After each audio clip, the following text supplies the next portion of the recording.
We're looking in the first chapter of Daniel with regard to victory in captivity. Victory in captivity. I would imagine that among life's experiences, one of the most debilitating is that of being captured. When I was a kid, my guy friends and I would occasionally play war games. We would make little wooden rifles and we'd shoot at each other and chase each other around the yard and shout insults. That was all fun stuff. But in our war games, getting captured by the enemy was never fun. It was humiliating, it was frustrating, you had this sense of hopelessness, you are captured. Now, I've never known a POW, a prisoner of war. But I can imagine there are few more hellish experiences than that. Not knowing if you'll ever escape, not knowing if you'll ever return to the life that you once had, being trapped with no apparent way out, at the mercy of your enemy, totally hopeless. Now, in this sanctuary, and certainly outside those doors, there may be very few ex-POWs, but there are plenty of POCs, prisoners of circumstance. People who are feeling trapped with no hope of getting out. Some of you know just what I'm talking about. Some of you are in that kind of position right now, trapped in your present circumstance. People feel trapped by lots of different things. Some are feeling trapped by singleness. You hear this all the time. Some people think, if only I could get married, then I'd be free. And then they get married. And they begin to say things like, if only I could be single again. It's not funny, but sometimes that's the way it is. People feel trapped by both marriage and singleness. Some people feel trapped by their job or by their illness or lack of finances. They feel trapped by life itself, which is the ultimate despair when suicide becomes the only hope of freedom. This is happening every day, all day. Everybody at one time or another feels trapped, captured by their circumstances. And I'll tell you something you may already know. If you've ever read a Bible, if you've ever lived a few years, believers can feel just as trapped as non-believers. Brothers and sisters, the storms rage, the winds howl, the rains fall upon the just and the unjust. In fact, I wonder if God's kids don't feel more trapped sometimes. After all, this isn't even our home. We are sojourners. We're strangers on this planet. If you feel at home here, that's a problem. If you've ever felt captured, a POW, a prisoner of woes, this message is for you. Daniel is speaking to you today. Now, God has mercifully captured the life story of a man and preserved it for every generation of POWs. His name was Daniel, and if you're willing to learn, he will teach you the secret to victorious living in captivity. Daniel was captive and he never escaped. And yet he lived the most remarkable model life, victorious life, perhaps of any life we see in the scriptures apart from Jesus himself. Now, my prayer for you is this, that the next time you're tempted to say, if only I could escape this present trial, circumstance, job, marriage, church, whatever it is, then I could be free. I pray you'll think of Daniel, a man who lived and died in captivity, and yet whose life was utterly victorious. So first, a little bit of history about Daniel. The year was 606 BC. Nebuchadnezzar, soon to be king of Babylon, invades Jerusalem, captures it. Now, this is the first strike of the Babylonians, which would eventually lead to Judah's 70-year captivity in Babylon. The entire nation was removed and taken hostage. Imagine that. You are ripped from your home and taken to a foreign land, a foreign culture, foreign language. Amazing. The entire book of Lamentations in the Bible is a wailing cry of despair over the annihilation of Jerusalem brought on by the Babylonians. It was one of the darkest times in Jewish history. Now, Daniel was among the first to be taken out of Jerusalem and hauled off to Babylon, okay? He was just a boy. And yet he exhibited sterling character amidst stifling circumstances. Even as a boy, as a young boy, Daniel would not allow the most dire circumstances to shape his character. He was captive, but he wasn't compromising. Now, if you're under 50, you may not get this little illustration, but do you remember the old days of television? You're watching the TV, suddenly the screen goes blank and it gets that kind of fuzzy, staticky Martian sound, right? Do you remember that? Anybody here? Okay, good. And then the announcer would come on and it would say something like this: due to circumstances beyond our control, the regularly scheduled program ain't gonna happen. Something like that. Due to circumstances beyond our control, we refuse to take responsibility for our failure because of the circumstances. Used to happen all the time on my TV. Due to circumstances beyond my control, we do the same thing. At least I do. Due to circumstances beyond our control, it's too hot, too cold, too wet, too dry, too early, too late, too hard, too easy, too boring, too stimulating, whatever it is, I can't be responsible for my actions. I'm late for a meeting, I have to speed. I've been offended, I have to be bitter and unforgiving. Due to circumstances beyond my control, my regularly scheduled integrity and good character ain't gonna happen. After all, you'd act the same way if you had my fill in the blank: boss, husband, wife, kids, neighbors, church, car, toaster, cell phone, whatever it is you're complaining about that's ruining your life today. Daniel says, no, you can be captive without compromising. Think of it. Daniel died in exile. His problem never went away.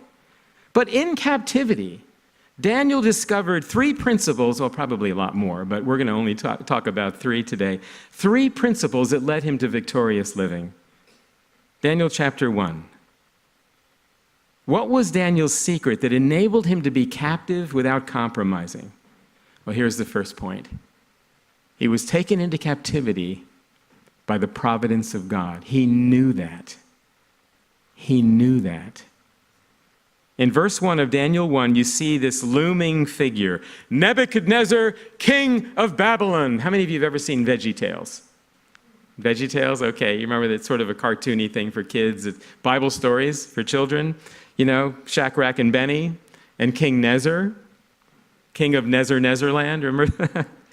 Okay, this very intimidating figure, Nebuchadnezzar. Folks, I know you have something intimidating in your life right now. It might be a person, it might be a circumstance, whatever it is. There's a Nebuchadnezzar that is threatening to take you captive.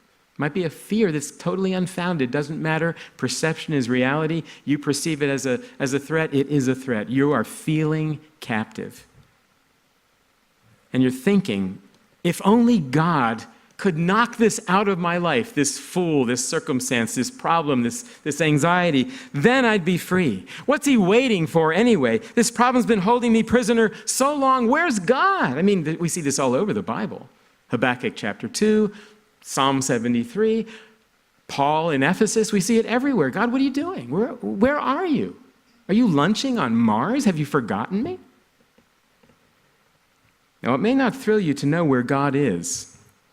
When you cry out to God and ask, where are you?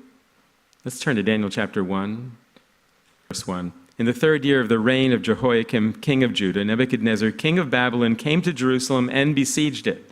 That's called a bad circumstance. Verse 2. And the Lord gave Jehoiakim, king of Judah, into his hand. Excuse me? Did I read that right? Do I have a Holy Bible? Does your read better than this? Who did that?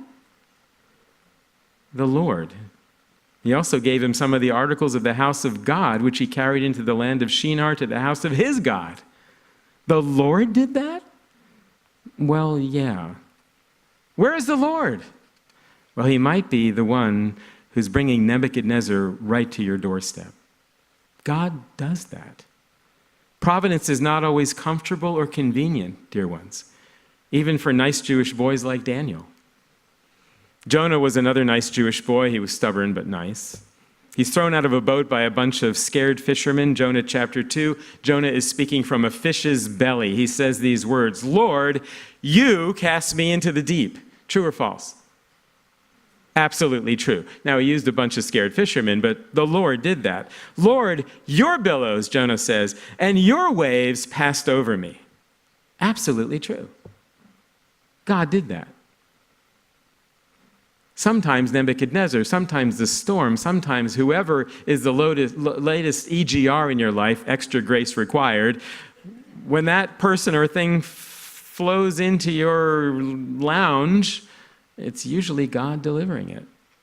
Jonah was taken captive. Daniel was taken captive by the providence of God. Daniel knew that. He's still in charge, dear ones, even when you become a POW, a prisoner of woes, when you're taken captive by that miserable circumstance. The God who never slumbers or sleeps is wide awake. He did not doze off just long enough to let the enemy sneak in and carry you off. And I have to tell you something from my own life, to be perfectly honest with you. I've come to figure out, I've decided this is always my problem. Whenever I am angry, anxious, depressed, enraged, whatever it is, whatever negative, fleshy reaction I'm giving in that moment, it always boils down to one thing as the root cause. That I have an argument with God's sovereignty. That I, in that moment, am feeling anxious, afraid, depressed, scared, enraged, because I don't really believe that God is in charge or has the right to rule my life. It's always the same. Daniel knew he was taken into captivity by the providence of God, and that's one of the reasons he could demonstrate victory in the midst of captivity. But in order to see God, listen folks, in order to see God in your captivity, whether you're in the middle of Babylon or in the middle of a fish, you've got to trust him from your heart. Even when you don't feel he's there emotionally, and even when you don't think he's there intellectually, he's there. Fill in the blank, Bible students. Blessed are the pure in heart, for they shall... What does that mean? It means the people who see God in every circumstance are those whose hearts are pure. Well, I've read about you in Ezekiel 36. I've read about you in Jeremiah 31. I've read about you throughout the epistles. You have a new heart. You have a purified heart. You have the heart of God, a tender heart. You can see God until you're deceived by the enemy to believe that the providence of God is inoperative suddenly for some reason. Those who are trusting the Lord not just from their thinker and their feeler, but from their guts, their kishkas, their innermost being, their very identity, their hearts. Those who are pure in heart are blessed. Why? Because they see God. They see God as sovereign in every situation, even yours. 2 days ago, I flew to Auckland. We did this yesterday in Auckland. I went to the little kiosk, to get my ticket, right? I'd paid my money. And the little screen on the little kiosk said, oops, sorry, you need to see somebody. Okay, no problem. So I see somebody. And they say, can I help you? I said, yeah, the kiosk isn't working. Can you process me? I'm boarding in 15 minutes. Great, no problem. Scott Brown, yes, okay, looks good. Oops, excuse me. I need to get somebody. That's never a good sign. She comes back with an older, more seasoned lady, and the seasoned lady says, Mr. Brown, all airlines everywhere overbook. You know about that, right? Well, it just so happens everybody showed up, and sorry, we don't have a seat for you. Happens everywhere.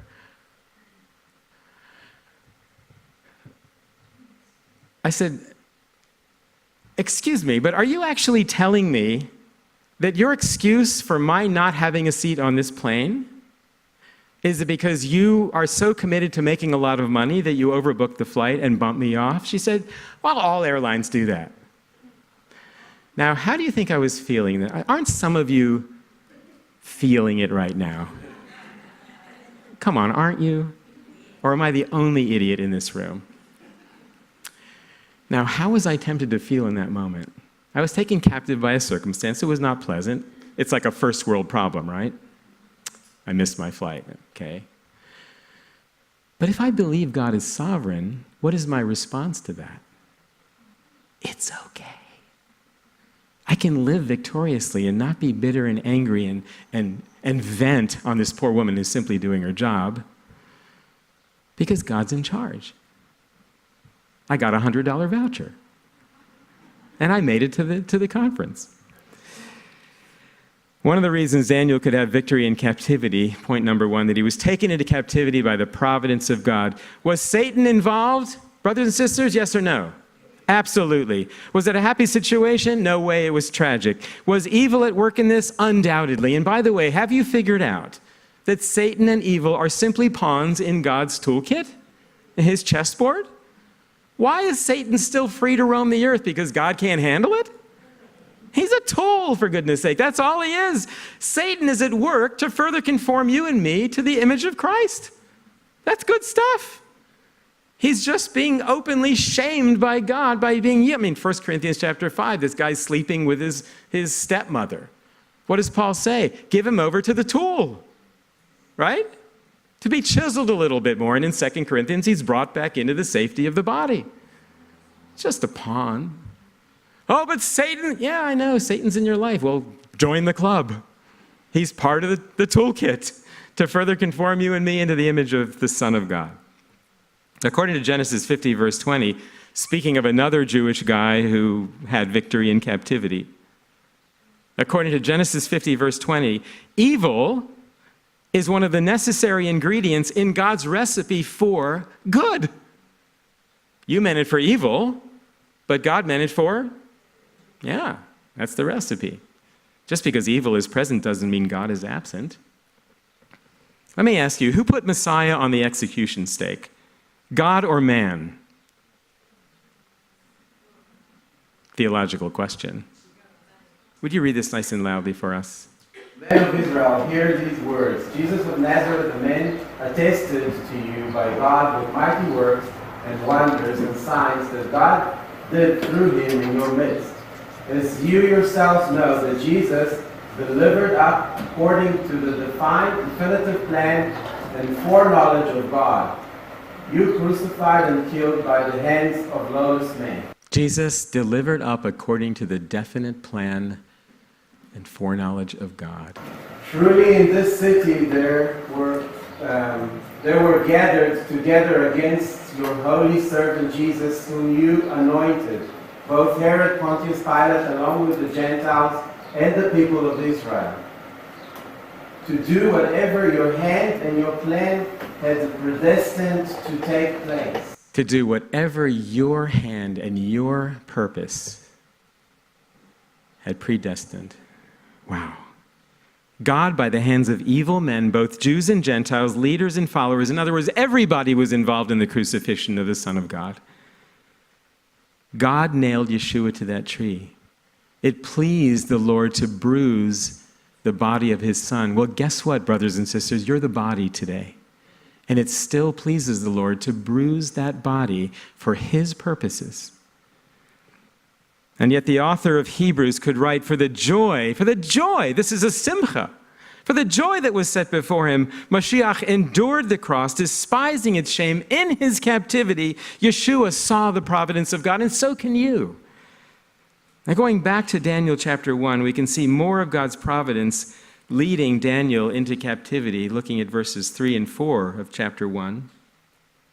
And the king instructed Ashpenaz, the master of his eunuchs, to bring some of the children of Israel and some of the king's descendants, some of the nobles, young men, in whom there was no blemish, good-looking men, gifted in all wisdom, possessing knowledge, quick to understand. They had ability to serve in the king's palace, and whom they might teach the language and literature of the Chaldeans. All right, test question. Why were Daniel and his buddies taken? I'll tell you why. They were good-looking, they were intelligent, and they were fast learners. Well, guess who made them that way? The Lord himself. See, it was their God-given qualities that got them in trouble. I mean, I can imagine them thinking, I wish we were ugly, dumb, and slow, so as not to get into this predicament.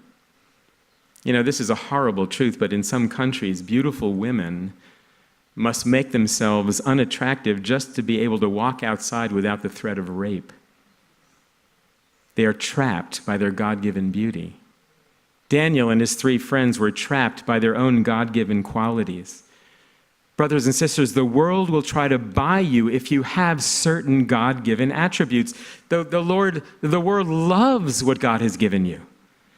Nebuchadnezzar says to these three teenage Jewish boys, hey, I'm going to make you guys stars, all right? Daniel, you are going on Babylon's Got Talent right tonight. You guys are better than the rest. You are the cream of the crop. As long as you're in Babylon, you are flying first class. But first, you got to become like one of us. You need to talk like us and think like us. That's in verse 4. You need to change your ideology. You need to eat like us. That's in verse 5. That means change your culture. Food and culture are one and the same. And by the way, verses 6 and 7, you need to be named like one of us. You need to change your very identity and self-image. Do you know that in 1976 in Albania, they enacted a law that anyone with a Bible name, a biblical name, must change it within the next 7 days or be jailed? You had to change your name if you had a name that was found in the Bible. Why? Because they were afraid that people would look at the source of that name and discern and discover the Bible. Daniel, David, Joseph, Sarah, Paul, Matthew, Habakkuk. I don't know how many Albanian Habakkuk's there were, but maybe one or two. Guys, you may have God-given attributes that the world finds attractive, and so they'll want that for their own. And come on, it's nice to be wanted, isn't it? Who doesn't want to be wanted? And so they'll offer you a deal. Here's the deal. We will let you fly first class through life. We're going to make you a star, but first, come on, you give a little. You got to become a little like us. Just compromise a little bit. Meet us halfway. Loosen up a little bit. Put down that Bible for a minute, for goodness sake. And check out this magazine. Watch this video like the rest of us do. I know it's a little questionable, but try it, you'll like it. And your language, truthfully, you'd fit in a whole lot better if you'd stop this faith talk and stop blaming all your good luck on God. Come on. Talk like us. And then there's the issue of your identity, by the way. Look, I know it's important to you to be a Christian, whatever that is, but couldn't you just reserve that for Saturday or Sunday and take off that cross? The world wants you, but it wants you to compromise. If that girl or that guy or that salary or that lifestyle sweetens the pot enough, you will be tempted to compromise your way of life. You and I both know of believers who are moving closer and closer to their captors and farther away from their captain. And yes, it's the providence of God that we be in this world, but not of this world. And if you have already been purchased by the blood of Messiah Yeshua, then you have no right to negotiate a contract with the world. Point number 1, Daniel could have victory in captivity because he knew that he was taken into captivity by the providence of God. First 7 verses. Point number 2, Daniel understood that he was tested through captivity by the purpose of God. Daniel knew he was tested through captivity by the purpose of God. Now, you've all been in school in one time or another, okay? Everybody knows that only a good teacher tests his students, and they do it on purpose, right? Because testing is a way to determine your growth, whether or not you're learning the material. You got to be tested. Good teachers do that. Now, if God, your teacher, capital T, is teaching you anything, you better believe he's going to test you to see if you really understand the lesson. Now, you're going to want to avoid people who say things like, God is teaching me about patience. Stay away from them. Because if it's true, God will hold them accountable for what they're learning, and it may be through captivity. I remember Bruce. Remember Margie? Bruce Ellman, brand new believer, stands in front of our congregation, says, God is teaching me about faith. You could hear the rafters creak, as he said those things. Because, bless his heart, he's in for it now. And sure enough, his teacher, capital T, pulled out a quiz. And boy, did Bruce get captive. I know some people whose limits are being tested right now, and it feels unbearable. Right now, you may be feeling like you cannot bear the weight of your present circumstance. Paul, listen to this, writing to the Corinthian believers in 2 Corinthians chapter 1. Listen to these words. He says, we faced such trials in Asia that we were burdened beyond measure. You could not measure how hard this was, he says. We were burdened above strength so that we despaired. Get this. We despaired even of life. He didn't know they were going to survive physically the trials they were bearing. Yes, he says we had the sentence of death in ourselves. Get this. That we should not trust in ourselves, but in God who raises the dead. Okay, so kill us. Death has lost its sting. So what? We're dead. God raises the dead. In other words, test me. The purposes of God are there to test me. God has placed his hand on these people, and they are in captivity. And not just in captivity, but like Daniel's friends, they're in the furnace. Some of you are in the furnace. God has his hand on these people. He has a purpose that he means to accomplish through them. And if they endure, listen, if you endure this present trial, where you feel the sentence of death, if you continue to trust not in yourselves, but in God who raises the dead, you will see a few more shining lights for the kingdom. Now, I don't understand this passage, but Peter describes those who endure their present light afflictions as turning up the brightness of the glory of Jesus upon his return. Did you hear what I just said? If you endure your present trial, you captives, if you endure faithfully, you will brighten the glory of the Lord Jesus upon his second coming. Now, I have no idea what that means, but I so want to be participating in that. Wow. The test is in the purpose of God.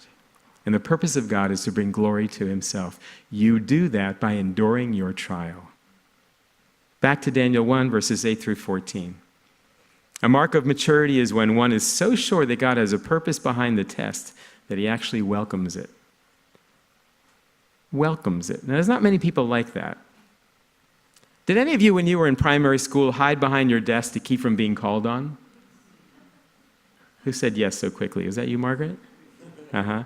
Do you remember that? It's just sort of like just hiding behind the person in front of you and not being called. Why? Because you weren't ready for the test. You weren't ready to be called on. But there was always that one or two. They're going, me, call on me. Who were these people? Their names were usually prissy, right? Call on me, teacher. Why are they so excited about being called on, about being tested? Why? They were ready. They were prepared. Call me. And at the end of the class, they would say things like, aren't you going to collect the homework, Mrs. Jones? And they'd say, excuse me, Mrs. Jones, aren't we supposed to have a test today? One of these people survived the schoolyard, honestly. A knife would find its way at one point, right? These guys were studied and they were ready. And if you're trusting God today, you can be studied and ready, even willing for the test. Why? Because you know that God's going to pull you through it. When Margie and I were driving to Bible school, we drove, this is like early 1980s, what was it, 83? 82. So we're driving the Alcan, the Alaskan Canadian Highway. Now, you hear highway, you think of pavement, right? Forget that. This is like forever road of mud. So it was either sort of dry mud or really wet mud, and then occasionally you'd get to a sea of mud. And I remember the first time, you remember this, honey? First time we get to this enormous, you can't even see the boundaries. It's like, it's a sea of mud. And there's no road. And we're sitting there thinking, what are we going to do? And suddenly we hear, when we feel the ground shaking and the mud is starting to do, it looks like, Jurassic Park, right? And this machine, bigger than a house, comes rolling toward us through the sea of mud, puts a hook on our bumper, and pulls us through the mud.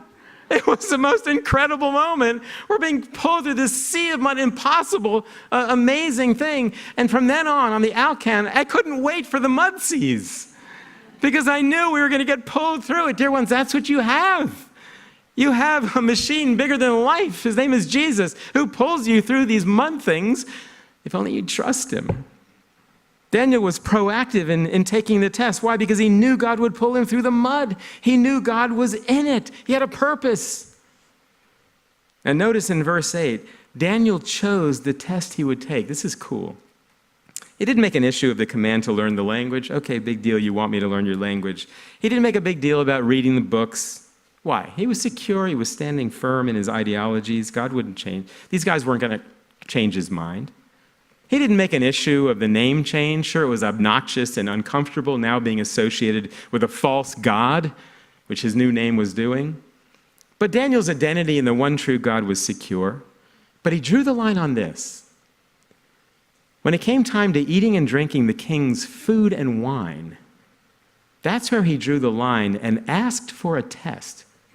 Very interesting. Why? Because Daniel could learn Chaldean, he could read the philosophy books, he could carry an imposed name without himself disobeying God. But he could not eat that diet without compromising God's standards. Now, this is not a message about keeping kosher or anything like that. This is a message about values and convictions. It wasn't so much an issue of kosher as it was idolatry. Guys, in that culture, meat and wine were daily offered to idols. It would have been a defilement for Daniel to partake in the king's meat and wine. Now, Daniel had convictions about the meat and wine, and he was willing to be tested. Listen, did it ever occur to you that you and I are tested according to the convictions we hold? Let me say it again. Where are you tested? You are tested in the place of your convictions. Each conviction you have is a raised hand before God saying, "Excuse me, sir, isn't it time for a test?" Now, Daniel didn't make everything an issue. He chose his issues, he chose his convictions, and in that way, he chose his tests. Now, guys, some of us make an issue over everything, and you wonder why you're being tested all the time. What? You don't believe that 7 angels can stand on the head of a pin? Well, I would die to preserve that doctrine. Well, then, die. Because, you're just going to kill yourself with goofy convictions like this. Some of us have enough convictions to choke a Pharisee. And whether you realize it or not, your hand is always raised. Test me, okay. Your life becomes just one big test after another. Your hand is always raised. And if you do a little soul searching, brothers and sisters, you may discover the reason you're always being tested is that you're dogmatic over stupid stuff. Stop it. Stop it. May I suggest, stop taking yourself and every little darling conviction so seriously. Some of you are dead wrong in your convictions anyway. Are we still friends? Good. One of us is a friend of mine. Okay. Choose your tests wisely. I love in Romans 14, last 2 or 3 verses, it says, do you have faith? Do you have conviction in something? Good. Have it between yourself and God. Happy is he who doesn't condemn himself in that which he believes. Whatsoever is not of faith is sin. God says, you have conviction? Good. Keep it between us. And you're going to be happy if you don't offend that conviction between you and me. But don't make everything a conviction. Choose your tests. God will test your convictions. You believe Jesus is God? Good. Don't compromise. Die for that one. You believe the Word of God is inerrant? Yes. Die for that one. But please, I notice that the older I get, my list of to die for convictions is getting very, very slim. That's not because I'm a man of less convictions. I just find that not everything is to die for.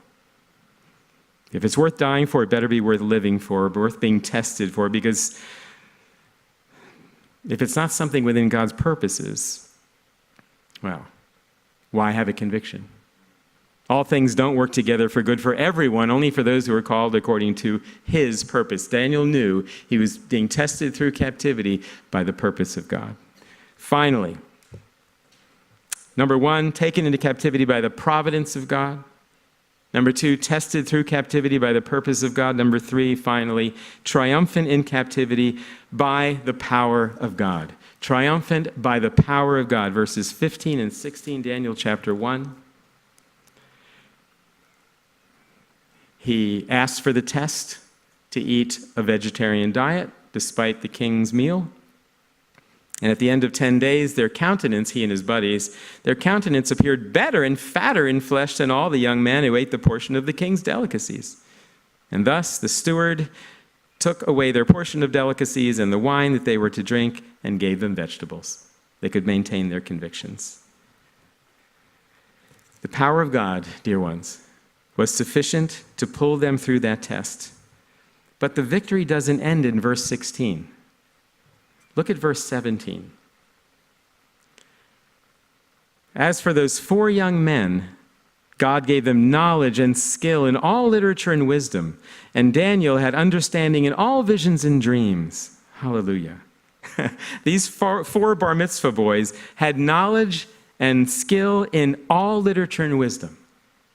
Daniel had understanding in all visions and dreams. Why? Because they were sharp kids, right? No, God gave them that. They were triumphant by the power of God, even in their captivity. But why them? I mean, why was God favoring them?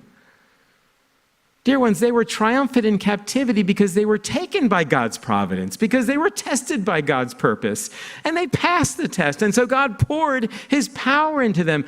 The Christian life isn't a matter of avoiding the test, it's passing them. Now, if you haven't gotten the message as we close this message, let me say it plainly. Captivity is part of life. Captivity is part of the providence, purpose, and power of God. And victorious living as a messianic believer isn't for free women, for free men. It is reserved for believers who are trapped in their present circumstance and slaves to righteousness. You are a slave and you will die a slave. You will die in exile. That is your calling as a follower of God. Trusting the providence, purpose, and power of God. Brothers and sisters, Daniel died in exile. His circumstances never changed. Yours might not either. But in captivity, you can live victoriously. Hallelujah. Avinu v'malkeinu, our Father and our King. I speak these words with zeal and passion, knowing I really need to incarnate them. I thank you for your patience with me in those times when even Air New Zealand can get my ire up, and I forget for a moment that there is a power, there's a purpose, there's a providence at play here. I'm being tested, and for good reason. People are watching, as they should. Father, may I demonstrate the kind of endurance and faith that will turn up the glory of your Son's appearance when he arrives the second time. May it be true of my brothers and sisters here as well. Thank you for the voice in exile of Daniel. B'Shem Yeshua, in Jesus' name. Amen.